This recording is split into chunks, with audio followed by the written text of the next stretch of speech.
Good afternoon, live from Toronto on the GBKM network. This is the Chatt Up Show, the show where we chat about any and everything to do with your weekly news and popular culture. I'm your host, Elizabeth Eloidy, and I hope that you are ready to chat it up with me today. Now, as always, you can keep up with the GBKM network in various ways. You can listen live 24/7 at www.gbkm.fm. You can watch live on Facebook and YouTube, where you can like, share, subscribe, comment, all that fun stuff at GBKM TV. And you can follow us on Instagram at GBKMFM and Twitter at GBKM_FM. Now, we know that 2020 has been a year for the books. It has been an eventful year, to say the least. There's been a lot that's gone on, and there's been a lot of uncertainty during these times that really bring up a lot of stress, anxiety for certain people. And the conversation around mental health, especially now, has become more prominent. We're hearing a little bit more about how people are coping and dealing, asking others, how are you? Instead of just giving the usual rundown, oh, we're good. Getting into those deep conversations, as we know it's important to really discuss what's going on in our lives with those around us, part of our support systems. And especially with social media and all information being at our fingertips, it's easy for us to take in a lot without actually dealing with what we're taking in. And that could really have an effect on you, can really weigh down on you. And so it's important that we discuss these topics and we discuss these issues that happen across the globe. You know, this pandemic has affected everybody, and especially mental health as well. It's a global thing. It does not discriminate, and it's important that we raise more awareness about the issues that people deal with and talk more about the importance of mental wellness. And on that note, we have a very special guest joining us today, founder of Gray Matter Health and Wellness Studios, psychotherapist, author, Marci Gray. Welcome to us, joining us in not physically, but virtually in studios. How are you doing? Hi, good, thank you. Great, great. So I want you to give us a little bit more of an idea of what you are as a psychotherapist, the work that you're doing. Can you give us a little bit more of your background? Sure. So my name is Marci Gray, as you've said. I am both a social worker and a psychotherapist. I've been in the social services field for several years. I do mention that I am a social worker as well, because when you're looking at coverage, so a lot of people have coverage for services and counseling, and so it depends on the category that you're in. And so they can get coverage through social work or through psychotherapy. And so that's why I mentioned both. So I've been in the field of social services for over 20 years. I currently have a private practice called Gray Matter Health, where I see individuals, couples, families, and do group therapy as well. I also have, you mentioned I'm an author, so I have a book called The Empowerment Planner. And the Empowerment Planner is actually a wellness planner, but it's also a workbook and a journal all at the same time. I use it with my clients, especially working through anxiety and depression. And it has a gratitude for each day, gratitude space, and it has affirmations for each day. So it's giving you these daily affirmations. It also has a mood and anxiety tracker, as well as self-care square to be as a checklist to be able to look after yourself and your wellness every day. So I use that all the time with clients, and then I have that readily available on my website as well. So just going off of that book, why do you feel that it's important to have a space where people can write down their thoughts throughout the day, write down what they're grateful for, write down anything that gives them any anxiety or stress throughout the day? Why is it important to write it down? That's excellent, an excellent question. So these are all elements that have been proven to help with anxiety, decreasing anxiety, increasing and boosting mood. It develops self-awareness, and self-awareness is key in working on your mental health and wellness. So it has various components where you're challenging different things in terms of your anxiety. If you have anxiety challenges, you're looking at your values, you're really focusing in on yourself and your wellness, your mental wellness. So it has all these components that have been proven to help mental wellness. Right. And you can find this book on your website you mentioned. Yes, Yes. it is on my website at graymatterhealth.com. Um, yeah, I want to talk about that name, Gray Matter Health, because when I first saw it, I was like, I get it. Your last name is Gray, Marci Gray, but also the brain is gray matter, right? that's right, your brain. Yeah. So my focus is on, a lot of my focus was on the neuroscientific aspect of the brain and how therapy itself impacts brain movement and brain development. So much of what we do in therapy is helpful to your brain and your mental health. And so a lot of my studies have been on the neural aspect, the neurobiological aspect of therapy, and how therapy is effective, and of all the illnesses like trauma and depression and anxiety and how they actually affect the brain. And so when I did Gray Matter Health, it's really about brain health. And it's very important because brain health and function is what also influences other bodily functions as well. So making sure you take the time to take care of your gray matter Yeah. is integral. And so I want to talk about counseling and group therapy especially, because you know when people go through grief, for example, they're referred to a grief counseling group because it's better to interact with people who have an understanding of what you're going through that maybe your usual support system doesn't quite understand. And especially now during the pandemic, grief is something that a lot of people are having to deal with and unfortunately deal with alone because they're either in isolation, quarantining, on lockdown. So what is the importance from your professional opinion of having these support groups? So grief groups are really great. Bereavement or grief groups are really great. Groups in general are great when you want to be in an environment with other people who are going through the same thing as you. So it prevents you from that feeling of being alone. I also see clients on an individual basis because there may be particular things that they're going through in their journey, in their grief journey, that they want to work out and process. Yeah. So both the group therapy and the individual therapy have their different places. They're both proven to be successful, and they both have different outcomes in terms of what you're looking for to accomplish. Right. And okay, I know that group therapy and individual therapy is different, but under the therapy blanket, why Mhm. is it important to go for therapy? Because people think that, oh, you can only go seek therapy if there's something major that's happened in your life that you really need to work through. So Mhm. oftentimes, folks who just need that space that they're Mhm. not otherwise seeing in their day-to-day life to just talk about what's going on in their lives and have someone walk through it together. Yes. So grief is one of those. So it's one of those things that happen in life that is one of the most difficult to deal with.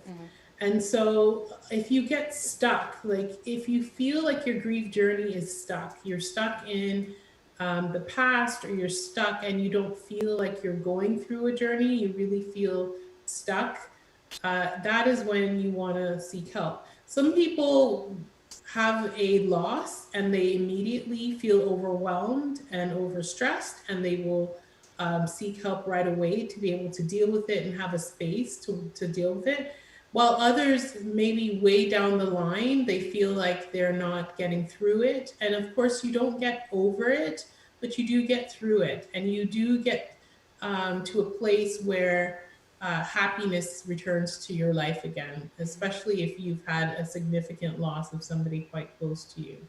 And so to work on that development of happiness again, and sometimes developing some meaning and purpose back into your life, you will seek group or individual grief counseling. And it's always good to be able to have that conversation with someone, to be able to process your emotions, your feelings, your experience.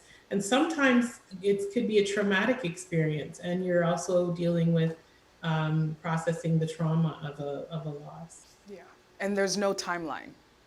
No timeline, Yeah. not whatsoever. Sometimes people come to therapy, a week or two after they've had a loss, and sometimes it's 5 years, 10 years after a loss, because they realize that it's somehow affecting their life and their functioning, and they want to resolve some things that they really didn't resolve. So I want to talk about some other services that you also offer at your wellness studios and part of your practice. Um, Something that's interesting is we talk about like relationship counseling and marital counseling, and yet there's not as much emphasis on premarital counseling as there is after you've, walked down the aisle, so to speak. So why do you think that it's important to also offer that service to folks who want to, you know, discuss their relationship, have healthy habits before they make the legal step to become married? Yeah, so excellent. Another excellent question. A lot of people don't realize the importance of premarital counseling. It actually, statistically, it increases the success of the marital relationship by 30%. Wow. And that is because you're actually going through all of the little bumps and bruises that are already in your relationship, and also planning for your future so that when things get rough, you already know how to handle it with each Yeah. other. So you're not waiting until things start to go down south, things start to get bad in your relationship. You're actually being really proactive. We know that in Canada, 40% of marriages are failing. And so if you can increase the chances of your marriage being successful by 30%, then why not go to premarital counseling to work out some of the things in your relationship? I know when you're engaged or you're considering marrying your partner, you're so in love and you think that there's absolutely nothing Yeah. that can ever break you up. But it's through the premarital counseling that you discover a lot about each other that you probably never talked about, never thought about. There, you discover a lot about one another's needs and how to meet them. So it's an excellent prep for a lifelong committed marriage. And it's not, therapy isn't like a one quick fix to solve all of the world's problems. It's an opportunity to discuss what's going on in a safe space, right? Absolutely. So it's an opportunity to resolve some things, to develop some self-awareness, to help to mend relationship challenges. It is successful in many things, but it is not a magic wand. If you do not consider changing and you don't, if you're stubbornly wanting to do what you want to do, and never change, then it may not be for you, right? So you've also got to be open-minded and really be at the place in your life where you really want to see some changes and really want to improve in certain aspects of your life. Yeah. Now, self-awareness is a word that I'm also hearing a lot more as I dive into these conversations, even with friends, talking about becoming more aware of yourself and how your choices and your actions may also impact the world around you, in understanding how to, like the tools to kind of understand how to deal with knowing more about yourself, maybe knowing more than you wanted to know. And it's kind of like, wow, that's who I am. Like, really? Mm-hmm. Yeah. Mm-hmm. So how would you Yeah. define self-awareness then? So self-awareness is really the conscious awareness of your emotions, your feelings, and who you are, your values, what makes your personality what it is. It really is a knowledge of who you are as a person. It's really reflective. So it's looking at yourself in the mirror psychologically and emotionally. And so you're looking at your reflection back, and sometimes it takes the help of a therapist to be able to hear what you're saying and then relate it back to you for you to actually see that reflection. So self-awareness can be developed on your own, of course, by doing some different exercises and activities, but it also is a way through therapy, a way to develop yourself and to grow as a person. And journaling is also another way to kind of take that time to look in the mirror, get your Michael Yeah. Jackson So on, if you journaling will. is excellent because you can later on go back and reflect on your thoughts, your feelings, your emotions that you had at the time and really learn a little bit about where they come from and where you were at the time. And then looking at your growth from those times till now. And sometimes in that perspective, it helps you to actually figure out where you want to go in the future. Yeah. Now, your platform isn't just about providing services, it's also about providing more awareness for mental wellness, and really having these conversations that generally in the mainstream media we're not really diving deep into. And so, what, in your opinion, is the importance of having platforms and spaces that really are about putting more awareness out there? Like, listen, there's nothing wrong with wanting to better yourself, wanting to take the step to understand yourself and understand why you may react or feel the way you do feel. Yeah. So there's several reasons why I think that developing more awareness, like my platform on Facebook, Instagram, especially, and Twitter, is to for a couple of things. Number one, to diminish the stigma. So there is still a huge stigma when it comes to mental health and mental illness. So we can only diminish the stigma with more education, knowledge, and awareness. And so that's one of my goals on my platforms, especially through social media. To develop some understanding. So you can't really understand someone who has mental illness if unless you are developing some knowledge around it. So the mental health awareness is again to develop some understanding. Sometimes I share statistics, sometimes I share little anecdotes, stories of other people who are going through mental illness. So it's a way of developing some understanding and empathy. So empathy can only be developed, which is really feeling for other people and what they may be going through with the knowledge building and with the awareness building. So developing empathy. And it's for advocacy. So for those who are actually going through their mental health journey right now, it's hard for them to advocate. But then they can say, you know what, follow this person on Instagram, for example, and just to develop some more awareness about depression, anxiety, OCD, whatever it may be. So that's another reason for the platform to for advocacy for those who are going through and are not able to really express what it's like to go through. And lastly, um, to prevent suicide. And I find I talk about suicide in general on the page sometimes, but really the ultimate negative end of mental illness is death. And so I want to help to build awareness so that we then can see the signs, know the signs, and be able to support those who are going through mental illness to prevent their death. Yeah. And it's all about education. You know, the more you know, the more you're able to understand and, as you said, show empathy to someone who may be at the start of their mental health journey, just starting to figure it out. And that's something that empathy, even, that with, I don't want to say like it's social media's fault, but it's easy with the world that we have right now, technology-wise, that you hear so many people's stories that you start to become desensitized to their mental health struggles, and you're thinking that, oh, everybody's dealing with it, like it's not that big of a deal. And that could also have an effect on those who see it on these public platforms and see how the conversations are treated. Yeah, in my opinion, it's better to have the conversation than to not. It's better to have somebody on a platform giving some awareness than to not. But empathy really is a process, an individual process, right? So sometimes it goes depending on your personality and how you receive the messages that are being sent out there, will determine your level of empathy for that particular need.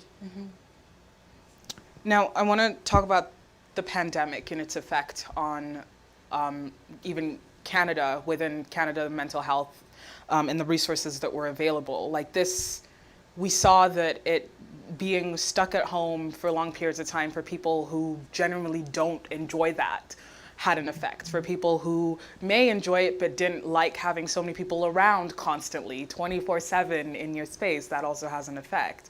And Yeah. some people are starting to notice that they're more stressed. I mean, there were surveys done earlier this last month, actually, by Renaissance, which is Ontario's provider of substance addiction treatment and concurrent mental health disorders.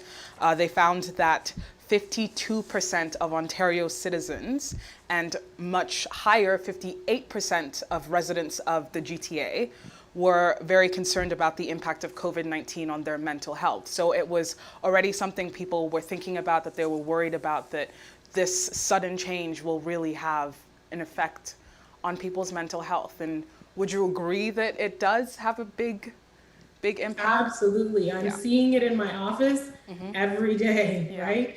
It absolutely has had a huge impact on people's mental health and well-being. And so I just want to preference that we're all in this same boat together, but we're experiencing that ride a little bit differently. And so some level of anxiety and stress is going to be absolutely normal. By any means, we know that there's going to be some level of stress and anxiety because it's a unprecedented pandemic. There's so much uncertainty. We don't know when we're going from one stage to the other, whether things are opening up or not. We're looking at a second wave. There's so many questions about this illness and what it entails, and there's so much to be discovered. So having some level of stress and anxiety is absolutely normal. So we know that in general, it is impacting people. In terms of mental illness, it is having a grave impact on some people more than others. And so you want to acknowledge if it is having a grave impact on you. You want to acknowledge that, and then you want to start taking some steps towards that. So what does acknowledging the impact kind of, what would that look like? That just saying, Yeah, okay, yeah. So some major areas you want to look at your life. There's some major areas that you want to look at, and you want to see how well these things are going in your life. So number one is you want to look at how well are you sleeping. If your sleep is being impacted, it's always a good indicator that things are not going too well. What is your eating habits like? Are you overeating? Are you undereating and losing weight or gaining a lot of weight? Was there weight fluctuations? Is it prominent, or is it just, the average? They're saying the COVID-15 or the COVID 5 pounds. Or is there not a lot of stress that's attached to that and stress eating? You also want to look at your functioning. So are you able to function on a regular basis and complete the things that you want to complete in a day, or is your functioning really being impaired? And then you want to also look at your relationships. Are they strained? Are you still feeling quite isolated? Are you able to can maintain relationships on a regular basis? And then you want to look at your emotions. So how are your emotions? Are your emotions out of control? Are you overly stressed? Are you overly angry? Are you always crying? Are your emotions out of control? And then the last area is your thoughts. So are you having dark thoughts? Are your thoughts scattered? Are you finding that you're overly foggy? These are the 6 areas that I usually have people look at to determine whether they really need to reach out for help or if they really need to pay attention and start to turn things around for themselves.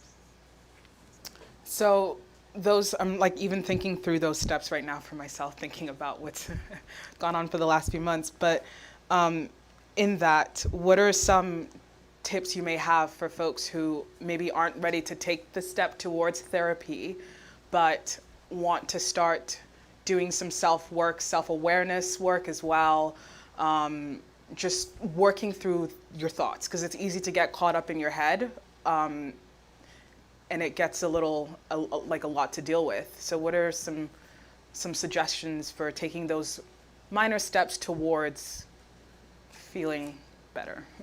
Feeling better. So number one is recognizing that things are too much for you at this moment. So if we just kind of drill forward, and a lot of people are, I'm strong, I can do this, I'm going to drill forward, I'm just going to keep going.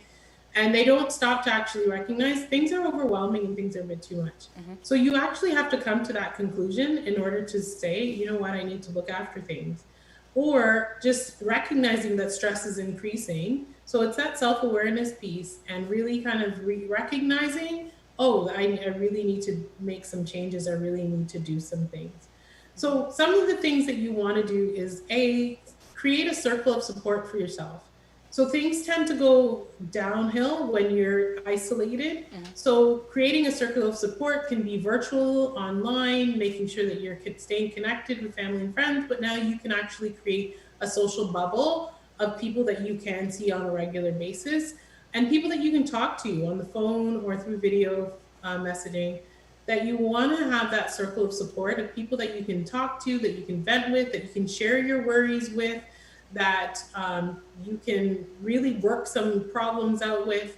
You want to create that circle of support for yourself. So that's one of the things you want to do. The other thing that you want to do is you want to incorporate some coping tools for yourself as well. So these coping tools can be journaling, like we spoke about earlier. It could be some exercise or movement or yoga.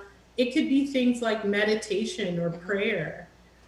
It could be so many different things that you can incorporate in your life that help you with wellness and refueling.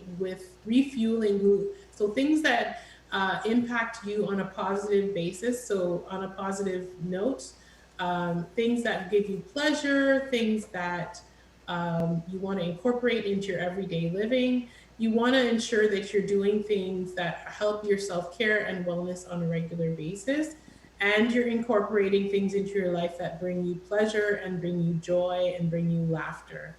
And that is really important as well. Yeah.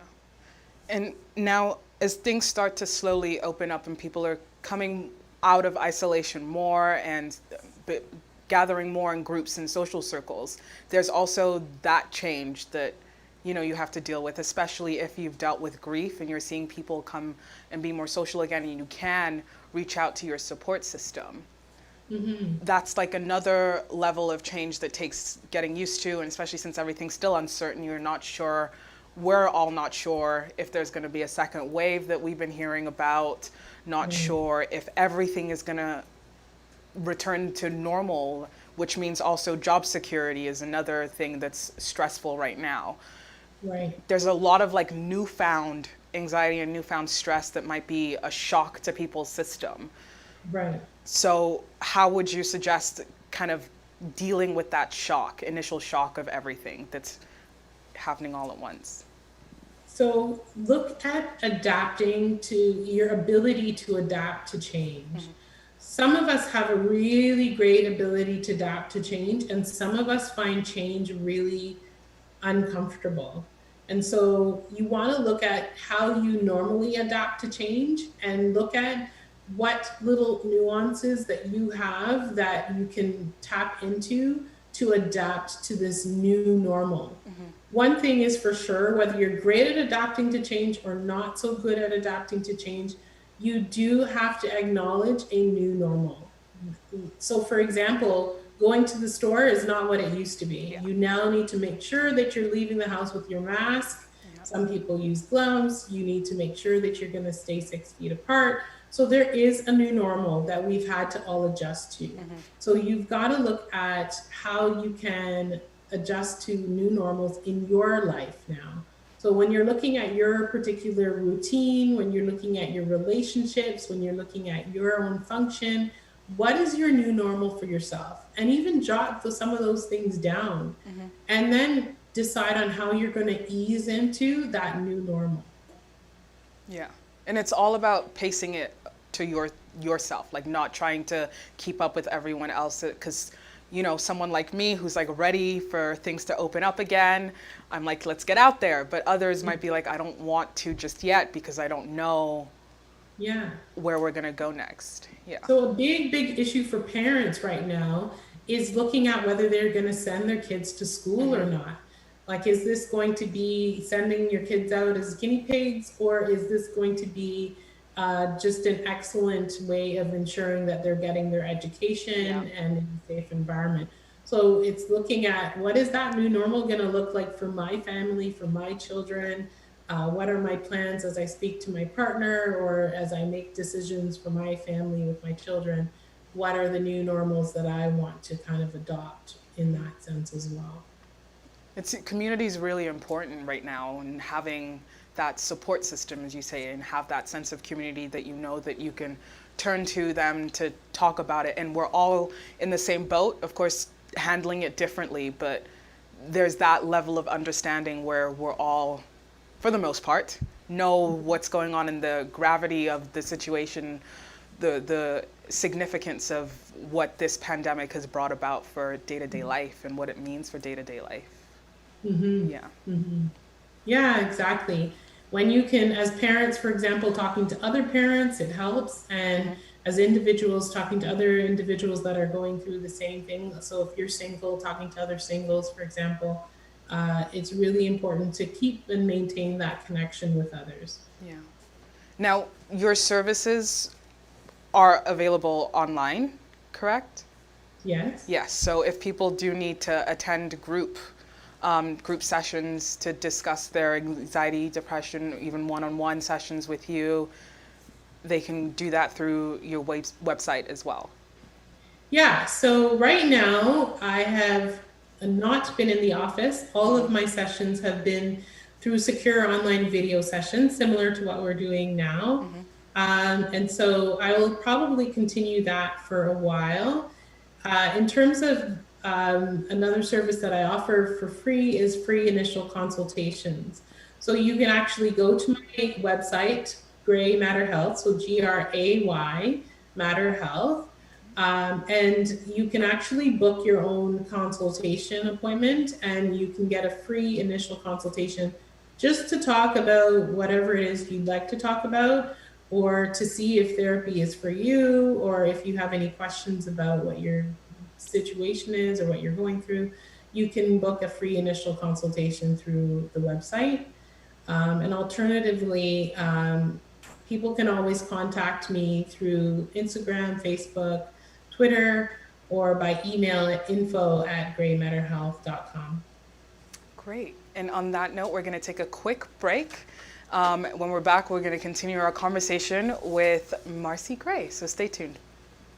Do you believe you could host an entertaining, engaging, and thoughtful weekly show? Or are you a business person or entrepreneur interested in building a brand for yourself? Can you connect with an audience and have strong social media skills? If so, the GBCAM Network would love to invite you to join our team. We're looking for driven, genuine folks who are willing to work hard as an independent broadcaster. If this sounds like you, come join our team. For more information, email your resume to career@gbkm.fm. That is career, CAREER, at gbkm.fm. It's time to turn your passion into a career. Do you believe... Welcome back to the Chatt Up Show. I'm your host, Elizabeth Oloidi, and we are joined today by Marci Gray, who is the founder of Gray Matter Health, a psychotherapist, author, and we've just been talking about dealing with mental health and all the changes that the pandemic has brought about. But within that conversation, there's also the conversation of the protests that have been happening, the Black Lives Matter protest, and just around mental health and all of what we see on social media. We see a lot of graphic content when to do with the protests, the police brutality, and that can really have an impact on your mental health and how you're feeling. And so what would you suggest when we're feeling almost stimulated by all of this violence, essentially. Yes. So I've done a lot of work recently on racial trauma, a lot of speaking engagements as well on racial trauma, on how to be an ally, on how to deal with negative news in the news. So you can see my page for some of those in terms of how to deal with racial trauma or negative news in the news. But in general, I'd say racial trauma. So racial trauma is race-based trauma, and it can be secondary trauma. So it can be based on you seeing things that are traumatic for other people. So great example is the video of George Floyd. I personally did not watch the video because I Yeah. found it very difficult to watch all the way through. And so watching some of those things can actually really be traumatic for a lot of people. So you do want to be careful with all the images and all the negativity that you exposed yourself to, especially if you know it's going to impact your mood or you're already struggling with mood or anxiety. So yeah, the protests have been cathartic for some people, have been because they've been peaceful protests for the most part within Canada and the GTA, have been helpful for a lot of people to be able to express themselves in a positive way, to be able to release some tension and some frustration that they've had over some of the incidents that have been occurring and over their own personal experience with racism. So that has been helpful for a lot of people. You just want to be mindful of your exposure to the negativity and the exposure to the news and your exposure to some of the images that are out there of racism or of other people's experience with being killed or police brutality or etc. Just be mindful of how that impacts you and how that has an impact on your view of the world. Your worldview can really end up being really quite negative or tainted. So you just want to be mindful of that and be to be able to insert some positivity and some positive values is really looking at forward thinking, looking at hope, and looking at what does this mean for this time that we're living in. Yeah. So this could really very well mean a revolutionary period of change. It can very well mean that this we're watching the society become more aware of racism and of injustice in that many communities have been facing for so many years. And a lot of the times change begins with awareness. So it can be a really optimistic time to be able to consider the fact that society may be at the cusp of change. Yeah. And I mean, that this is a conversation that I've been seeing happen a lot on social media. It's knowing when to kind of take a step back, if you feel that you're seeing too much that's really having an effect on you and you're starting to feel hopeless. Because hope is a very big word now, and it's something that I personally have been thinking about a lot, like holding on to what I'm hopeful for in the future, because there's a lot going on and it's easy to start to slip into that space where you start to lose hope. So I know that would you recommend journaling is one thing that can really help you to kind of hold on to the positive side of things if you feel that there's too much negative outside influence? So journaling can sometimes getting the feelings out on paper is a positive way of expressing those emotions. So if that's what you're using journaling for, that can be a positive thing. But you can certainly be using it in a negative way, like spewing hate and spewing a lot of negativity out on the page. And sometimes that's a way of processing, but you also just want to be mindful of where you're going with that afterwards. So are you bringing that to a place of positivity at the end of it? Are you looking at what are the hopes and dreams that I have for this time? What are the things that I'm hoping to get out of this? What are the things that I can do to begin to heal for myself or for my community? Right. And so racial-based trauma is something that, you don't realize that you're holding on to because you're thinking this is how life has been, so maybe it's not as traumatic. And so how do you then begin to work through the new realization, if you will, that yes, this is trauma and that could have a big effect on you as well? Yeah, so you you take your time with your healing. So acknowledging what you have gone through personally is really important, and then taking time to go through your healing and taking some healing steps for yourself. So that can mean various things to various people, and it also depends on what your experience was. One of the terms that I bring up that's really quite difficult to kind of inhale for people is the idea of forgiveness. So if you've had someone, your own perpetrator in your life who has, you've experienced racism or some race-based injustice, how do you heal to get to a place where you're considering forgiveness and where you're then considering using your experience to then make the world a better place? Now, I want to kind of jump back to our conversation of awareness. And recently, we've sort of had the conversation around Kanye West's mental health status, if you will. And a lot of the language that's used to describe what's going on, it's he's crazy, he's weird, this is insane. So there's a lot of language that's being used that isn't necessarily showing empathy or compassion. And that's kind of a trend in how we deal with mental health, especially in the media. Like I'm not a therapist. I do not have a degree in psychology or psychotherapy, but everyone has an opinion on things. And that also, the language we use also plays into the stigma of mental health. Would you agree? It absolutely plays into that stigma. Words like crazy, lazy, insane, all kinds of words just feed right into the stigma of mental illness. And unfortunately, we're seeing the negative sides of Kanye West and his experiences. Certainly, manic episodes are not the best, are not him putting his best foot forward. We don't necessarily get to see when he is doing well, because that doesn't make the news, Yeah. right?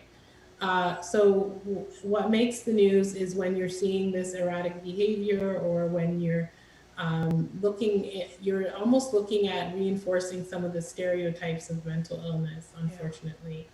In our personal lives, we hear things like "get over it," "it's not that serious," or "man up," or all these terms that then actually compound the stigma for those who are going through mental illness. They actually start to internalize the stigma, and then they start to feel worse about themselves. So we want to look at experiences like Kanye West experiences, with some empathy, and really try to understand that mental illness has its various facets of ups and downs, where people are not at their best when they are experiencing episodes, or when they are in a decline state. It is not when they're at their best. And unfortunately, media tends to play up on when people are not at their best, and they're not really necessarily going to demonstrate when people are doing Yeah. well. Yeah. And do you then think that the media takes mental health seriously, or is it still, or even society at large? Do you think we're starting Yeah. to see the seriousness of and the importance of taking care of your mental health? So I wouldn't blanket it to say all of society doesn't care, or all of society definitely cares. I think we are seeing both, for sure. There are great things that happen, like Bell Let's Talk, that brings out some really positive awareness. There are some celebrities who are working on mental health campaigns. So there are so many positive things that are happening in terms of mental health awareness. that I think is excellent. There's celebrities who we think look normal, who are coming out and saying, hey, I have bipolar disorder, or hey, I suffer with depression, or hey, I have OCD. And that's one of the best testimonials when we see what we think is normal people coming out and sharing their experiences with their mental health journey. And so that we realize that it really can happen to everybody or anybody. It is not this crazy person or this lazy person or this outrageous person or those people. It really can be happening right now to your family member, and you don't know it because they've hidden it because of the stigma on mental illness. So then, with that in mind, if it is, how do you then support a family member who you see during this time is kind of changed behaviorally, and you don't want to come off like, what's wrong with you? Why are you being weird? Type of thing. Isn't that the way that people tend to? I mean, I've heard it. Yeah, exactly. What's wrong with you? Yeah. Yeah. So you really want to ask, or just sometimes it's asking questions, but a lot of time, what the statement that I always encourage is, I have noticed. So I've noticed this and this behavior, and I was just wondering about it. So I've noticed that you have not been coming to our family gatherings for a long time. Is everything okay? Or I've noticed that you've been really angry lately and have been, throwing things and hitting the wall. Is everything okay? So kind of pointing out the behaviors that you're noticing, and then asking if everything's okay or how can you help. Those are the kinds of ways in which you can be approaching the subject. Yeah. So not coming at it like, why are you being so strange? What's going on with you? More of a, I'm here to support, like a lending an ear, if you will. Right, because who wants to be called weird or strange? It's the judgment has already come, and so if you already feel like you're being judged, you don't feel like it's a safe space necessarily to be able to share. Yeah. But then it's also important protecting yourself when you are, quote unquote, the therapist friend or the person in the family that like everyone goes to with all of their problems, and they feel that they can just vent to you. Right. How can you then be able to take whatever they've dumped on you on, but then also release it so that you can deal with your own stuff? Right. So recognizing that you are that person that is always the go-to person, maybe you don't want to be that person. And you want to set up some boundaries for yourself. So maybe you do like to be that person, but then you also need to have some balance for yourself. So you're looking at whether it's boundaries that you need to set up, or is it balance that you need to have. So balance would be looking at, well, I'm always, listening to XYZ person, or I'm always trying to help this person and I'm actually worn out, completely worn out and done. And boundaries would be setting up for yourself, well, I'm going to help them on this day at this particular time, and then that's it. Or being able to actually say no, and being okay with saying no sometimes, which for some people who are caring and loving and want to be there all the time, saying no sometimes is very difficult. But it's setting up some boundaries for yourself, for your own self-care. So a lot of it is just recognizing what the situation is, and then you can begin to take those steps to figuring it out, whether you're the one that's dealing with mental health changes, or if someone you know is going through those changes, or if you are just feeling like there's an overload of other people venting to you as well. It's important the first step is recognizing that there's something to talk about, if you will.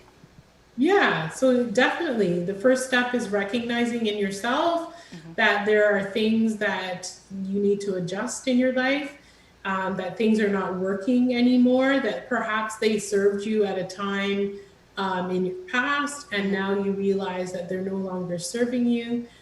Sometimes people work on trying to mend a relationship by being there for that person and being there for that person, and realizing that it's futile, it's not working. And so recognizing that things are not working is really important, and then realizing that you do need to make a change. So again, it might be setting up some boundaries for yourself to protect yourself emotionally. And sometimes it's even a matter of gaining some self confidence in who you are. A lot of the times, when you're not confident in who you are, or you're struggling with your self esteem, you just want to be that nice person for other people so that nobody doesn't dislike you. And so, again, it's recognizing that self esteem issue and realizing that you can work on gaining some self esteem and gaining some self confidence, so that you can then set some boundaries for yourself. And that will also help you to work on your mental wellness in general.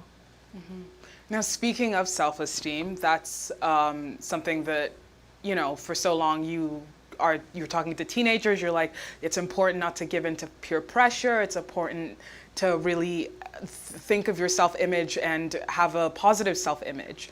But in this world where everything is online and all this information is at your fingertips, self-esteem and self-image is meshing with an ideal image, if you will, that you're seeing on social media, that you're seeing presented in everyday life, in adverts. It's not on TV. It's not only on TV anymore. It's everywhere we go, we see images of what we, quote unquote, should be like.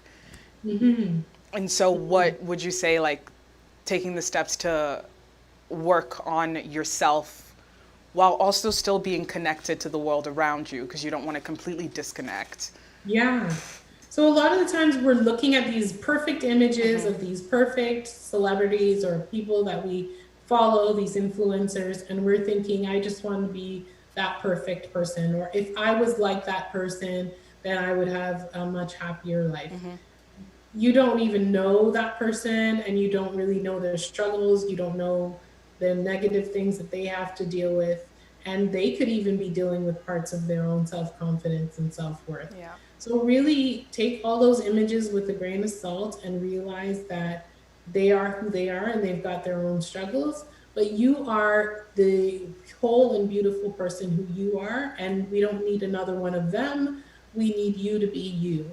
So, some of the things that I would encourage those who are looking at building their self worth or self esteem is 10 things, looking at 10 things that you love about yourself. So, some people will say, well, I don't like anything about myself. Well, try really hard. Is it your eyes? Is it your hair? Is it your nose? Is there anything that you can say that you love about yourself? And if you're having difficulty, then ask a friend or someone who loves you. What do you love about me?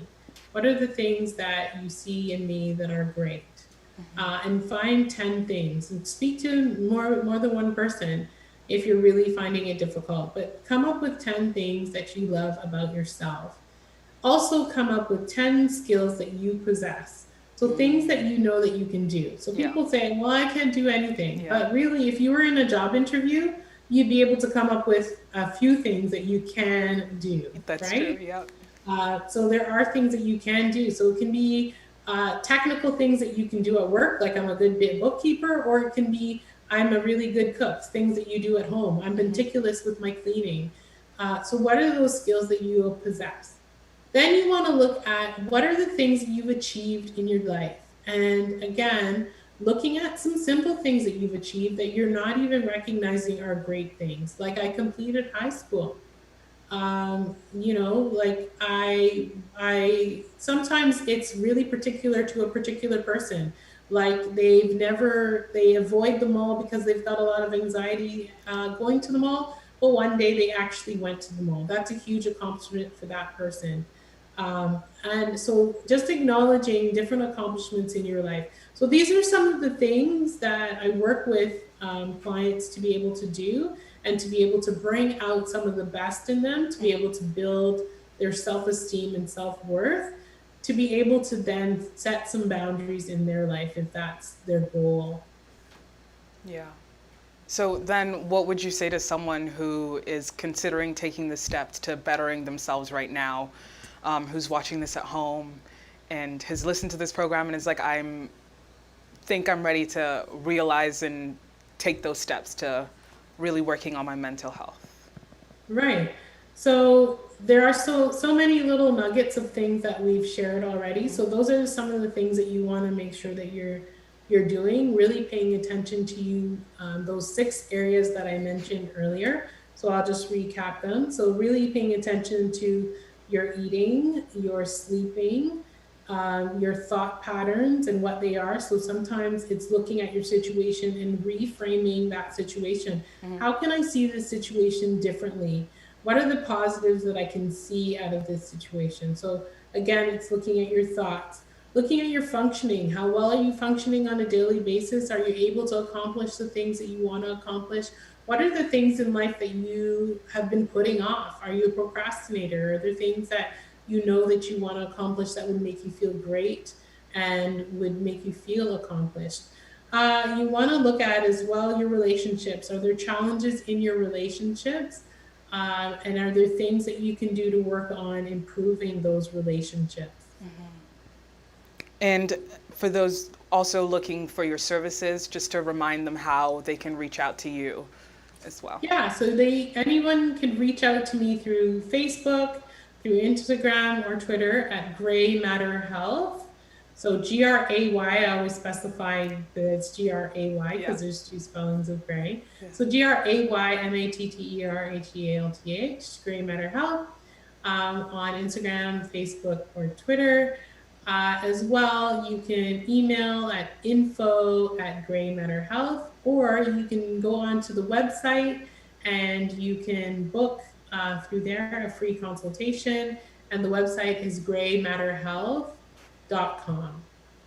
And there you have it. Thank you so much, Marci, for joining us today and really having this awesome discussion with us and conversation about mental health. And thank you for those nuggets and gems that you've dropped as well to help all of us cope and deal with the ever-changing times and dealing with this new normal that we've kind of been thrown into. So thanks again. And if you are looking to find Marci and get in touch with her for her services, as she said, you can go to the website, graymatterhealth.com, or on social media as well, Gray Matter Health, for all of your mental wellness needs. And on that note, thank you all of you for joining our conversation today on the Chatt Up Show. As always, you know that you can keep up with the GBKM network in various ways. You know, you can listen 24/7 live at www.gbkm.fm. You can follow us on Instagram at gbkmfm and Twitter at gbkm_fm. Again, you can also watch live on Facebook and YouTube at GBKM TV, where you can like, share, subscribe, comment, all of that fun stuff. You can follow me, your host, Elizabeth Eloidy, on social media as well at TIS_Liz_O on Instagram and Twitter. And with that, I hope you guys have a wonderful rest of your week.